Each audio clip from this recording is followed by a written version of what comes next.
हम ये चाहते हैं कि हमारे साथ वफा हो, क्योंकि यहाँ भी आप आए हैं, जैसे अक्सर बंदे आके कहते हैं कि हम जिसके साथ नेकी करते हैं हमें सिला नहीं मिलता, उल्टा हमें बेवफाई मिलती, या कितने लोग बैठ के ये जुमला कहते हैं। अब अल्लाह ने कुरान हकीम में एक आयत करीमा नाजिल फरमाई, सूरह नज्म आयत नंबर 37 नंबर आयत है। उसमें अल्लाह ने फरमाया व इब्राहीम अल्लज़ी वफ़ा।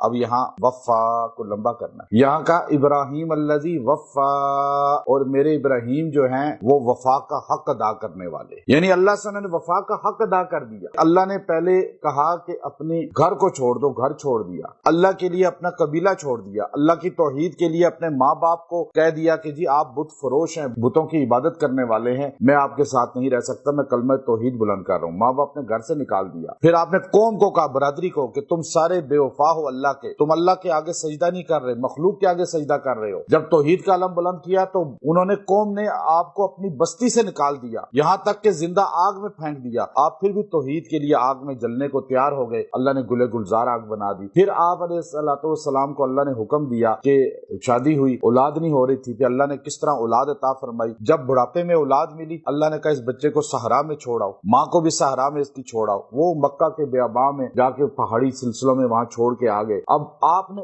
एक लफ्ज नहीं बोला कि या अल्लाह औलाद इतने अरसे बाद मिली, एक बेटा है, वो भी आप कह रहे हैं वहां छोड़ा है, वहां तो कोई आबादी ही नहीं। अब वहां छोड़ के आ गए। अब अल्लाह ने थोड़े अरसे बाद कहा बच्चा अब चलने लगा है, अब इसको जिबा कर दो। उफ तक नहीं की, जिबा भी करने को तैयार हो गए। जब सारे मराहिल तय कर लिए तो अल्लाह ने ऐलान किया कि कायनात में मेरे बंदों में सबसे बड़ा मेरा वफादार इब्राहीम अलैहिस्सलाम। अब जो बंदा चाहता है कि मेरे भी वफादारी हो जाए, बीवी चाहती है खामन वफादार हो जाए, खामन चाहता है बीवी वफादार हो जाए, बच्चे चाहते हैं माँ बाप जो है हमारी तवज्जो करें, माँ बाप चाहते हैं बच्चे मेरा हक अदा करें, वफादारी करें, कारोबार में आप किसी के साथ शराकत कर रहे हैं या किसी के मुतालिक भी आप चाह रहे हैं कि वो बंदा मेरा वफादार हो जो मैं उसके साथ नेकी कर रहा हूँ या ताल्लुक है मेरा, तो आप इस आयत करीमा को, छोटी सी आयत है, रोजाना आपने पढ़ना है 70 मरतबा और दुआ करनी है। आप इसको 11 दिन तक पढ़ के अपने मकसद के लिए दुआ करें। पानी पे दम करके खिला पिला सकते हैं तो बहुत अच्छा है, आप किसी वक्त भी पढ़ सकते हैं। इसके अव्वल आखिर दुरूद इब्राहिमी पढ़ें और 3-3 बार पढ़ें, और फिर इब्राहिम अलैहिस्सलाम की वफादारी को जहन में रखें आप कि किस तरह वो अल्लाह के वफादार थे। आप भी वफादारी करें अल्लाह से, अल्लाह के नबी से।